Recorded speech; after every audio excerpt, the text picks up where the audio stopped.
عرض کروں سنو، ابھی 2 جمعے پہلے منبر پر کھڑے ہو کے خطبہ دینے والا کون تھا؟ ڈاکٹر عبد الرحمن السدیس. جانتے ہو کون ہے؟ کون ہے بھائی؟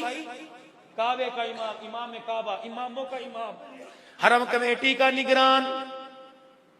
اپنی اولاد کو سوچ سمجھ کے بد دعا دو، بد دعا بھی دو تو اسے دعا میں بدل دو. کعبے کا امام کھڑا ہو کے خطبہ دے رہا تھا اور کہہ رہا تھا لوگوں، ایک 9 سال کا بچہ تھا اور وہ بچہ بھی بڑا شرارتی تھا. اس کی شرارتوں کی وجہ سے محلے والے اور اس کی ماں بڑی تنگ تھی. اس بچے کے گھر میں گیس کا چولہا بھی نہیں تھا، اس کے گھر میں لکڑیوں کا چولہا تھا. اس بچے کے گھر میں اے سی بھی نہیں تھا، اس بچے کے گھر میں کوئی قالین بھی نہیں تھا. اتنا شرارتی. ماں دعائیں کرتی اللہ اس بچے کو صحیح کر دے. ایک دن اس کے گھر مہمان آ گئے. اس کی ماں نے غربت کی وجہ سے محلے والوں کے دروازے بجا کے کچھ اکٹھا کیا، پھر ہنڈیا چڑھائی، کھانا پکایا. جب کھانا تیار ہو گیا، اللہ غنی، مہمانوں کو دینے کی باری آئی. ماں برتن لینے گئی، اس بچے نے مٹی اٹھائی اور اور ہنڈیا کے اندر ڈال دی. ماں آئی، اس نے دیکھا سالن کے اوپر مٹی کی مٹھی پڑی ہے.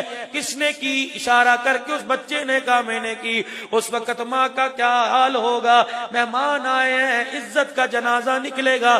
وہ ماں غصے میں اس بچے کی طرف دوڑی اور بچے کی طرف دوڑی. بچہ تیز تھا، وہ دوڑتا دوڑتا دروازے تک چلا گیا. جب دروازے پر گیا، ماں اس کی بھاگ بھاگ کے تھک گئی. بچے نے بھگا بھگا کے تھکا دیا. بچہ کھڑا تھا، اس کی ماں کو غصہ آیا. اس نے غصے میں یوں کر کے ہاتھ اٹھائے اور ہاتھ اٹھانے کے بعد چپ ہو گئی. آنسو نکلنے لگ گئے.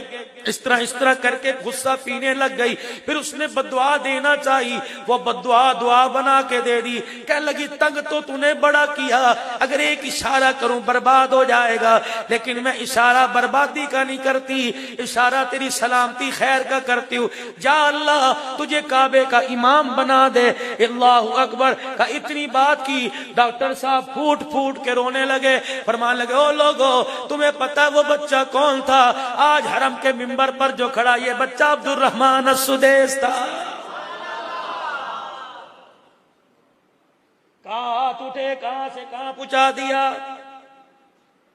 خدا کی قسم میں لاکھ قرآن پڑھوں میری زبان میں وہ کرنٹ نہیں جو سفید داڑھی والے بابا جی تیری زبان میں کرنٹ ہے.